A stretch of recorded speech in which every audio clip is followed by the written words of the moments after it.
Ada kisah nyata di Saudi kemarin terjadi. Sampai heboh. Dai-dai pun banyak mengangkat kisah itu. Kisah seorang dai dari Maroko. Maroko di Afrika Utara sana. Salah satu negara Arab yang ada di sana.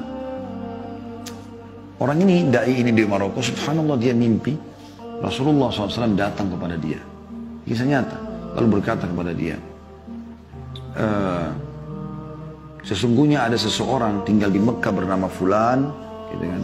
Sampaikan berita gembira kepada dia kalau dia termasuk ahli surga. Orang ini bangun kaget mimpi. Dan Nabi SAW mengatakan siapa yang melihat itu dalam mimpinya maka itu pasti aku, tidak mungkin syaitan menjelma jadi aku, gitu kan. Rupanya mimpi lagi hari kedua, mimpi lagi hari ketiga, sampai 3 kali dia mimpi.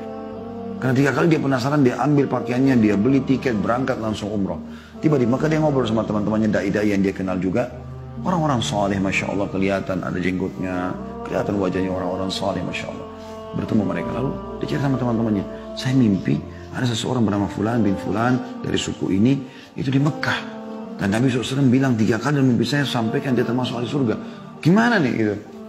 Ayo kita cari. Teman-temannya bantu cari, tanya sana, tanya sini. Setelah berapa hari berusaha, ternyata betul ditemukan ada orang bernama itu di salah satu, kalau kita RT lah ya, di Mekah.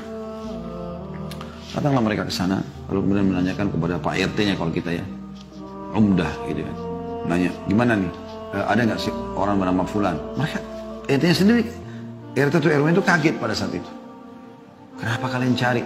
Kalian kelihatannya orang-orang soleh, kelihatan wajahnya, penampilannya orang-orang soleh. Ngapain cari orang ini? Ternyata orang ini buruk sekali di tengah-tengah masyarakat itu. Tapi Nabi SAW bilang dia termasuk ahli surga. Luar biasa gitu. Maka kata orang yang dari Maroko ini, emang kenapa? Dia bilang kalian tidak layak bertemu sama orang ini. Orang ini ahli maksiat. Kalau ada orang yang paling buruk di tempat kami ini, dia orang paling buruk ini. Nggak sholat, nggak segala macam. Kata orang dari Maroko, tapi saya mau ketemu. Di mana rumahnya? Tunjuk rumahnya. Pergilah ke sana, ringkas cerita. Kemudian tiba di sana, kemudian ya, ketuk-ketuk itu dibuka sama orang ini. Lu adalah orang yang penampilannya, dari penampilan saya subhanallah kelihatan kayak orang buruk gitu ya. Ada orang subhanallah karena maksiatnya walaupun tampan jadi jelek kelihatan. Ada orang subhanallah karena kesolehannya walaupun biasa tapi Allah berikan kelebihan. Seperti itu. Orang nyaman interaksi sama dia. Dia kaget ada orang-orang cari dia. Ada apa? Dia bilang kenapa kalian cari saya? Kata orang dari Maroko, apakah kau Fulan bin Fulan dari suku ini? Dia bilang iya. Dia bilang saya menyampaikan berita dari Rasulullah SAW. Kaget orang itu. Rasulullah SAW? Berita apa? Dia bilang saya si Fulan dari Maroko. Saya mimpi 3 hari berturut-turut. Rasulullah SAW menyuruh saya menyampaikan kepada kamu berita gembira kalau kau termasuk ahli surga. Kaget orang itu langsung tiba-tiba menangis. Saya? Kata dia, kata orang Maroko itu, iya demi Allah saya nggak bohong sama kamu. Saya datang dari Maroko jauh-jauh umroh ini hanya untuk bertemu dengan kamu menyampaikan itu.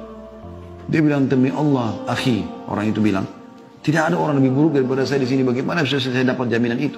Kata orang Maroko itu saya nggak pusing dengan itu. Cuma saya datang khusus untuk menyampaikan itu dan saya mau tahu amalan apa yang kau lakukan ini. Sampai 3 hari betul-betul saya mimpi Rasulullah suruh sampaikan sallallahu alaihi wasallam berarti mereka termasuk ahli surga. Dia bilang, saya tidak ada. Kata orang Maroko, coba ingat. Hanya sampai dia ingat. Dia mengatakan, yang saya teringat sekarang, tetangga saya ini, tunjuk rumah sebelah. Tetangga saya ini adalah seorang janda yang punya 3 anak. Hidupnya susah. Waktu suaminya meninggal, nggak ada yang menaungi mereka. Maka semenjak itu dan sampai hari ini demi Allah, saya sudah bertekad untuk memberikan setengah gaji saya. Jadi setiap terima gaji, saya kasih ke mereka setengah, kepada saya setengah. Tidak ada yang tahu kecuali saya. Sama Allah Subhanahu Wa Taala. Kata orang Maroko tersebut, itu amalmu. Memenuhi hajat saudaramu muslim kali itu. Kata orang soleh ini, ayo segera ikut sama saya ke Masjid Haram. Maksudnya ayo segera taubat kembali kepada Allah, perbaiki amalmu. Ini luar biasa berita gembira. Orang itu ketakutan mengatakan saya tidak layak ke haram sekarang seperti ini. Ini di Mekah ini, bayangkan aja. Lalu kata orang Maroko, baik, siapkan dirimu. Dia bilang dia siap-siap, dia mandi, dia bersih, dia pakai baju terbaik, lalu dia ikut ke masjid. Kata orang Maroko ini begitu masuk masjid, nangis-nangis orang ini. Seperti orang yang masuk ke sebuah alam yang penuh dengan kedamaian, kebahagiaan luar biasa. Dia bilang begitu masuk masjid, mulai sholat, kata orang Maroko ini, nangis terus orang itu. Isa, karena nangisnya, karena terusnya dia nangis, kami pun sampai nangis gitu. Dan subhanallah, setelah baca tilawah Al-Quran di rakaat pertama ruku, ya tidak sujud. Begitu sujud, kami bangun sama imam, dia masih sujud orang ini. Kami sujud lagi yang kedua, dia masih sujud. Kami berdiri rakaat kedua sampai terus, itu maghrib waktu itu. Setelah saya salam, habis sholat maghrib, Nanti saya sentuh dia jatuh sudah meninggal dunia. Allah tutup dengan husnul khatimah. Karena memenuhi hajat saudara muslim. Sayangnya teman-teman sekalian kita Allahul Musta'an. Semoga Allah maafkan kesalahan. Kadang-kadang depan mata sudah jelas saudara kita muslim datang. Miskin, jilbabnya kotor, di lampu merah, sendalnya juga putus. Minta, masih gak dikasih. Mana kita dengan hadits ini? Ya. Barang siapa yang memenuhi keperluan saudaranya, maka Allah akan memenuhi keperluannya. Hajatmu dipenuhi. Dan Allah tadi saya bilang kalau sudah membalas, Allah inna Allah atau Allah yarzuqu ma yasha'u bighairi hisab.